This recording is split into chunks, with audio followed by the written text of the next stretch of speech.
Muy buenos días, amigos. Estamos hoy iniciando el capítulo 16 del primer libro de Samuel. Habíamos dicho que del capítulo 13 al 15 fue la breve historia del reino de Saúl. Y este varón rebelde, desobediente, fue desechado del reino y ahora Dios se está proveyendo de un nuevo rey. Dice el versículo 1, dijo el Señor a Samuel, ¿hasta cuándo llorarás a Saúl, habiéndolo yo desechado para que no reine sobre Israel? Llena tu cuerno de aceite y ven, te enviaré a Isaí de Belén, porque de sus hijos me he provisto de rey. Allá en el capítulo 13 habíamos leído que la primera vez que Saúl había desobedecido a Dios, Dios le habló a través de Samuel y le dijo, Jehová se ha buscado un varón conforme a su corazón. Dios le mandó decir a Samuel, tú has sido desechado del reino, pero el Señor se ha provisto de un varón conforme a su corazón. ¿Qué había en el corazón de David? Lo vamos a conocer. El resto del libro de Samuel, del primer libro de Samuel, habla del rey David. Bueno, también el segundo, pero por ahora el primer libro, todo el resto del libro habla de David. Y dice el versículo 2, y dijo Samuel, ¿cómo iré? Si Saúl lo supiera, me mataría. El Señor le respondió, toma contigo una becerra de la vacada y di, voy a hacer sacrificio a Jehová.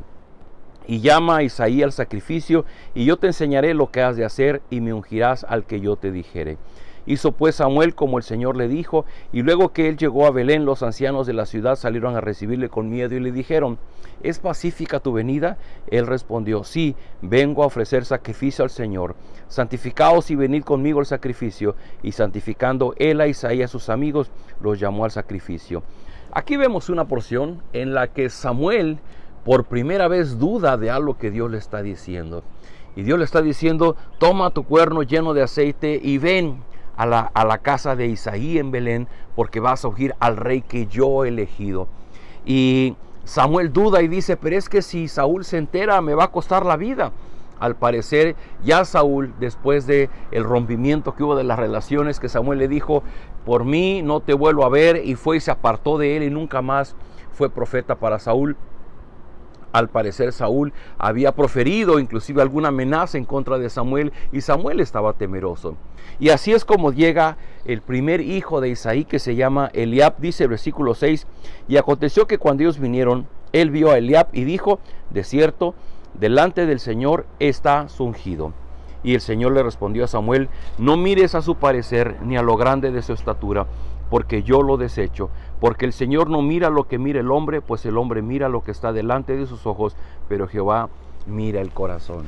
Y este es uno de los textos más memorables del primer libro de Samuel, porque nos permite comprender la manera como Dios nos ve. Nosotros las personas indudablemente e inevitablemente siempre miramos el aspecto físico, la apariencia, la altura, la ropa, los adornos, las cosas que llevamos encima, y bueno, que de eso en este mundo hay mucho para poder presumir. Pero Dios no ve la apariencia, Dios nos ve los títulos, Dios nos ve no ve nuestra influencia, nuestro carisma. Dios simplemente ve lo que hay en el corazón. Y por ejemplo, el mismísimo rey David, muchos años después, escribe el Salmo 51 y dice, los sacrificios de Dios son el espíritu contrito, al corazón contrito y humillado, oh Dios, no despreciarás. Este es el corazón de David. Y Dios dijo que iba a buscarse a alguien que fuera conforme a los deseos de su corazón. Y ahora está encontrando en este jovencito que algún comentarista calcula que probablemente tendría unos 25 años, era un pastor de ovejas y en él había algo que Dios quería usar para sus propósitos. Y dice versículo 8, entonces Isaí llamó a Abinadab y lo hizo pasar delante de Samuel, el cual dijo, tampoco a este ha escogido el Señor.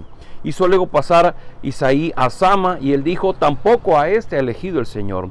E hizo pasar a Isaí 7 hijos suyos delante de Samuel, pero Samuel dijo a Isaí, el Señor no ha elegido a estos. Entonces Samuel le dijo a Isaí, ¿son esos todos tus hijos? Y él respondió, queda aún el menor que apacienta las ovejas. Y dijo Samuel a Isaí, envía por él, porque no nos sentaremos a la mesa hasta que él venga aquí. Envió pues por él y lo hizo entrar, y era rubio, hermoso de ojos y de buen parecer. Entonces el Señor le dijo: levántate y úngelo, porque este es. Y Samuel tomó el cuerno de aceite y lo ungió en medio de sus hermanos.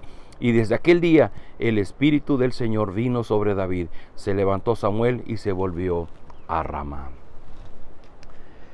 Quiero llevarles a la reflexión de la manera en que Dios escoge rey. Por lo que dice en un texto anterior, allá por el capítulo 13, cuando le escoge al rey Saúl para el pueblo, Dios no quería que ellos tuvieran un rey como los demás pueblos. Inclusive en aquel capítulo Dios les dijo: es que el rey les va a quitar a sus hijos y a sus hijas y sus tierras y sus cosechas. A ustedes los mismos los va a hacer sus criados. Y ellos dijeron: queremos rey. Y Dios le dice a Samuel: dales rey, el rey que ellos quieren. Y Dios les dio el rey que ellos querían. Y entonces les dio un tipo muy alto, les dio un tipo que dice inclusive allá en el capítulo 13, dice la escritura que era un tipo hermoso, era guapo, y era un tipo sobresaliente, nadie por encima de él. Y ese fue el hombre que su corazón no estaba dispuesto a obedecer a Dios, no estaba dispuesto a oír la voz de Dios, no estaba dispuesto a servir al Señor.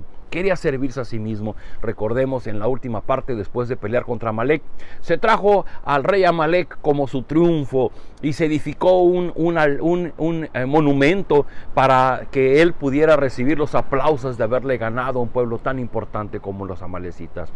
Un hombre que se dejó engañar por la fama, el poder, un rey que se desubicó en su relación con Dios. Dios era el verdadero rey sobre él. Dios es el que le llevaba a pelear las batallas, pero el rey Saúl muy pronto creyó que era él el que era el bueno para la guerra. Un hombre así fue desechado por Dios. Lo dijimos el día de ayer. Dios deseaba la obediencia de este hombre y no el que anduviera ofreciendo sacrificios. Y el rey David lo tenía en su corazón. Curiosamente, cada vez que Dios escogía un líder, por ejemplo, cuando escogió a Moisés, Moisés era un pastor de ovejas.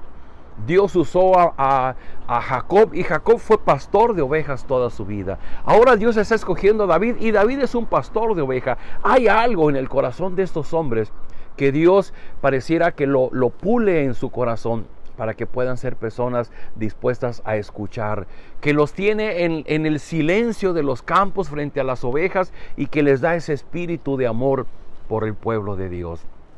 Queridos amigos, aquí inicia una de las historias más hermosas de la Biblia, la historia del rey David. Pero por hoy te dejo esta pregunta: ¿es tu corazón como un corazón al que Dios busca? ¿Es tu corazón un corazón dispuesto a oír, a obedecer la voz de Dios? ¿O tu corazón se parece más al corazón del rey Saúl? Un rey rebelde, un rey que no quiso someterse a la autoridad de Dios, que quiso hacer su propia voluntad. El rey David siempre buscó escuchar la voz de Dios, ser guiado por Dios. Ahí está la clave. Un corazón que es conforme al corazón de Dios es un corazón que siempre está buscando escuchar la voz de Dios. Tal vez no sea perfecto, lo vamos a ver después, pero es un corazón que siempre está buscando escuchar la voz de Dios para obedecerla. Acompáñame en esta oración. Bendito Padre, gracias por tu palabra en esta hermosa mañana. Gracias porque ya conocimos la experiencia de Saúl y nosotros que nos parecemos a él, te hemos pedido perdón y hemos pedido de tu ayuda para hacer de una manera distinta. Ahora, Señor, en tu palabra encontramos el ejemplo de David y lo único que queremos decirte es: Señor, danos un corazón conforme a tus deseos para nosotros. Danos un corazón como el de David, un hombre que estaba dispuesto no solo a escuchar, sino también a obedecer tus mandatos. Queremos, Señor, ser obedientes a ti y que de esa manera tú puedas usarnos en tu reino. Damos gracias porque la muerte de Cristo en la cruz nos ha dado el perdón de nuestras faltas en el pasado. Y ahora, Señor, que somos tus hijos, que estamos dispuestos a obedecerte, queremos pedirte que de la misma manera como tú llamaste a David y que nos has llamado a nosotros también, Señor, nos hagas vivir en tus caminos. Guíanos en este día, ayúdanos a vivir conforme a tus mandamientos para nosotros. Lo rogamos en el nombre de Jesús. Amén. Queridos amigos, bienvenidos a la vida de David. Nos vemos el día de mañana.